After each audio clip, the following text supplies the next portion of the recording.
Bueno, ¿qué tal? ¿Cómo estáis? ¿Habéis traído arroz con leche? Ya sabéis que yo vengo a Asturias básicamente por el arroz con leche, también por el sol y el buen tiempo. Esta es la parte de transgresión, o sea, prometo ya no transgredir más. Bueno, cuando los compañeros y las compañeras organizadores del evento me invitaron a participar, pensé, ¿qué les cuento yo a esta familia que no les haya contado ya?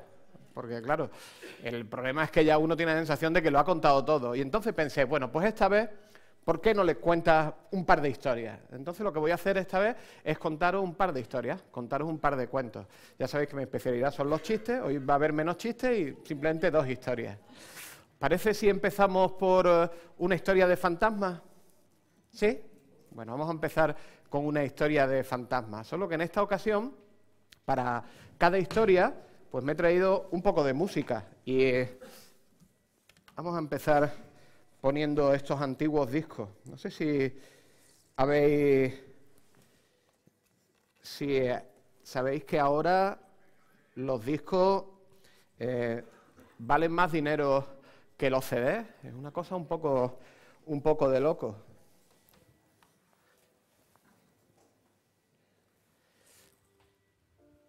Bueno, Chicago, años 50. ¿De qué otra manera va a empezar una historia de fantasmas, verdad? Bueno, Chicago, 1959. El personaje de esta historia se llama Fernando Sainz. ¿Alguien conoce a Fernando Sainz? Bueno, Fernando lo tenía todo. Lo tenía absolutamente todo. Para empezar, era maestro, lo cual no es poca cosa.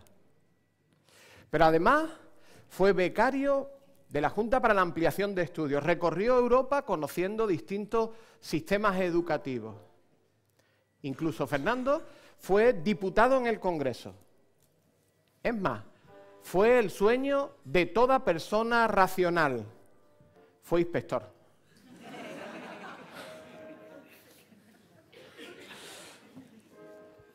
Como veis, lo tenía absolutamente todo.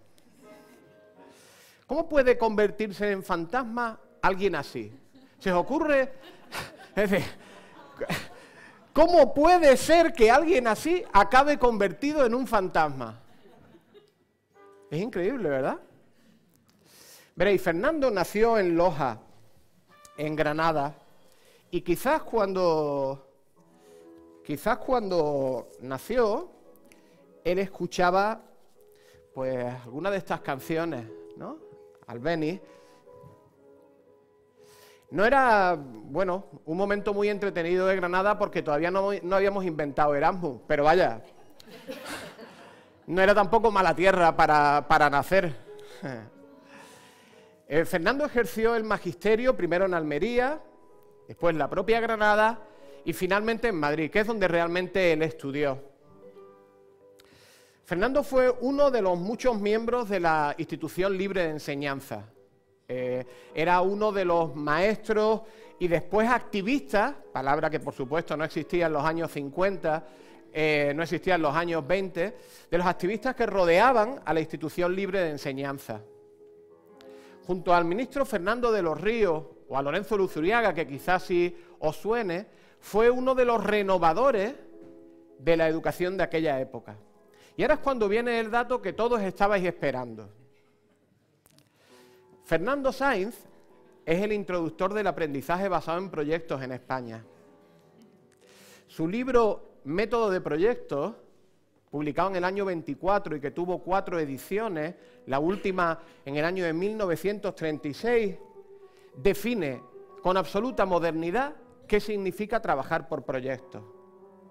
A esa publicación de Método por Proyectos lo acompaña otro texto, el Método por Proyectos en la Escuela Rural, porque Fernando fue el traductor del plan Dalton de Helen Parkhurst en Estados Unidos, una maestra que se atrevió a decir que la escuela rural tiene que ser como mínimo igual que la escuela urbana, y si acaso mejor. Un par de citas de Fernando Sainz. La vida es un constante proyecto. La persona más potentada como la más humilde, la imaginación más exaltada como la más pobre, vive forjándose empresas de dimensiones naturalmente muy variables y buscando los medios de realización.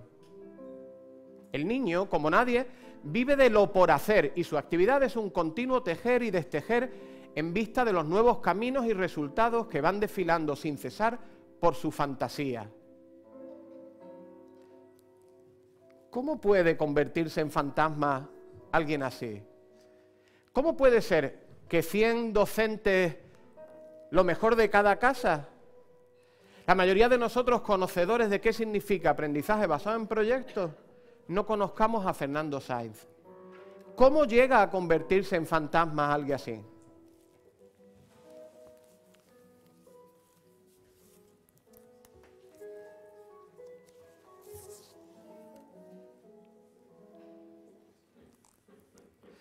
Pues muy sencillo.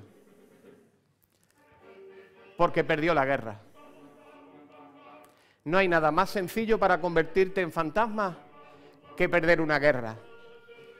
Y tras esa guerra, tu nombre, tu familia, tu herencia, tu obra desaparecerá.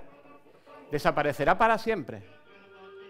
Y nadie vendrá a conocer aquello que tú dijiste en los años 20.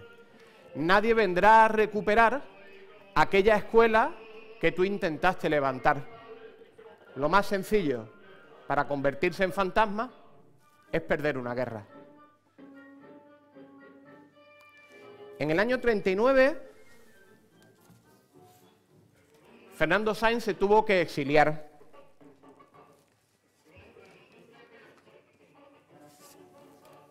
Cambiamos de música. Se marchó a Santo Domingo desde Francia en el año 39. Un barco lo llevó desde Francia en el exilio hacia el Santo Domingo del dictador Trujillo. Y allí retomó su actividad docente, su actividad educativa y su actividad científica.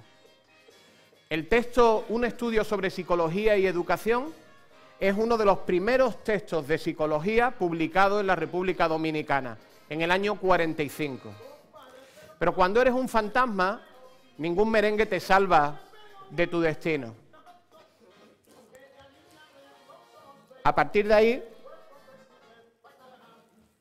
Fernando se tuvo que trasladar primero a Puerto Rico y después, finalmente, a Estados Unidos, donde en el año 59 fallece. Fernando Sáenz es uno de nuestros muchos fantasmas. Tenemos el exilio y las cunetas llenas de fantasmas, pero lo peor es que tenemos los libros de historia de la educación llenos de fantasmas. Son los fantasmas de la escuela nueva. Tampoco conoceréis el nombre de el maestro que funda esta escuela, es José Sánchez Rosa, un maestro que funda una escuela racionalista, funda varias escuelas racionalistas en Andalucía. La última, la que más tiempo estuvo, esta de la foto que os traigo, en Sevilla. Por supuesto, fue fusilado por sus ideas al principio de la guerra civil. Era un obrero que se convierte en maestro y funda escuelas racionalistas, escuelas imitando el modelo de Ferrer y Guardia.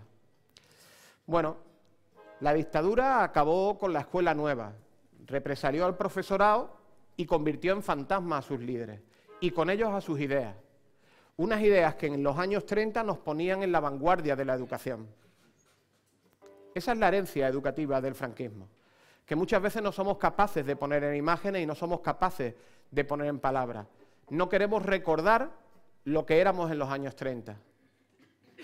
Y aún estamos recuperando las raíces de la escuela nueva, centrada en el aprendiz, una escuela en busca de un aprendizaje significativo, una escuela basada en la investigación internacional y en las experiencias locales, una escuela más preocupada por el bienestar y la formación integral del individuo que en el resultado de una prueba, una escuela para la emancipación de mujeres y hombres. Tanto Ferrer y Guardia como Sánchez Rosa hablaban en los años 30 de coeducación y sus escuelas eran coeducadoras, y una escuela para la mejora efectiva de la sociedad. Todavía estamos recuperando esas raíces y todavía, con frecuencia, cuando nos atrevemos a decir en público que estas son las raíces que tenemos que recuperar, nos atrevemos a pensar que no, que hay una escuela antigua que es mejor, que hay una escuela tradicional que es mejor que esta. Bueno, ¿qué podemos hacer hoy?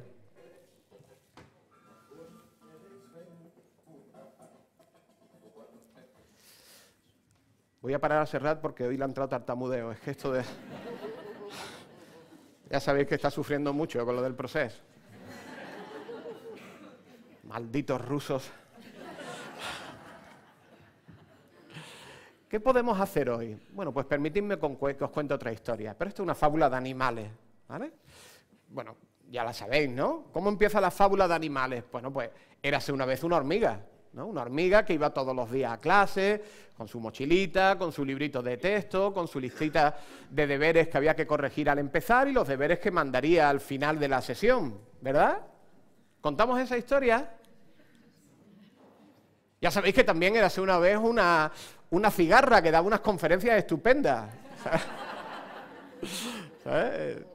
Contaba chistes, hacía como que ponía canciones en un tocadiscos, pero no funciona el tocadiscos, ya lo sabéis. Bueno, pues veréis, en realidad no vamos a hablar ni de la hormiga, ni de la cigarra, ni tampoco de los osos que se pelean en Twitter discutiendo si es la hormiga o la cigarra. No vamos a hablar de ninguno de estas tres categorías de animales. Hoy no habrá ni hormigas, ni osos, ni cigarras tampoco. Hoy vamos a hablar de las abejas. Veréis, mientras la hormiga y la cigarra discutían en Twitter acerca de quién tenía más razón, si el de la lección magistral o el de las metodologías activas, pues la abeja iba a lo suyo, estaba pues construyendo su panal y ahí haciendo su rica miel. En los cuentos la miel siempre tiene que ser rica, ¿eh? Su rica miel. Localizaba las flores más hermosas del prado y, por supuesto, contribuía a su polinización. Y, bueno, chicos, ellos, la hormiga, el oso y la cigarra estaban discutiendo y ella, hombre, los escuchaba atentamente, respetuosamente, tal cual, pero básicamente ella iba a lo suyo. Estaba concentrada en su tarea, que era su panal, su colmena, su comunidad, buena miel, hacer que el prado luzca lindo y hermoso. De esta manera, pues al final de la temporada, los niños tenían miel que poder tomar, miel muy rica, muy energética, y además, pues el prado lucía bien bonito, lucía bien florido. Había llovido bastante, porque esta abeja vivía en el norte, pero no en Galicia. Así que todo funcionaba bien. El panal tenía buena miel y el prado tenía buenas flores.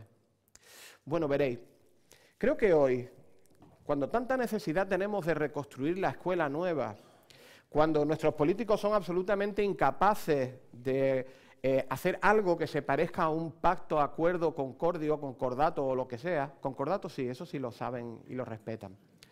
Es decir, cuando ya no podemos confiar en nuestros políticos para que lleguen a acuerdos razonables, pues ha llegado el momento de reconstruir la escuela nueva. Y la escuela nueva tiene que ver con las abejas. Tenemos que pensar en las abejas para reconstruir esa escuela nueva que nos han hecho fantasmagóricas. Porque necesitamos la capacidad de creación de las abejas. Necesitamos miel, miel de calidad, miel rica, miel con proteínas, miel con alimentos. Necesitamos polinización. No es solo una cuestión de hacer miel. Si cada uno de nuestros panales tuviera mucha y buena miel, pero el prado quedara yerto, esto no funcionaría. Es también una cuestión de polinización. Y también es una cuestión de construcción colaborativa. No necesitamos una abeja, la gran abeja, la super abeja, la abeja gurú. No, es algo distinto. Necesitamos a la colmena. Es una construcción colaborativa.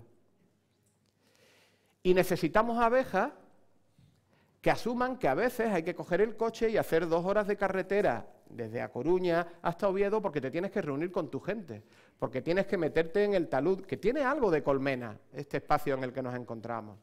Es decir, necesitamos abejas con capacidad de entrega, con capacidad de exploración.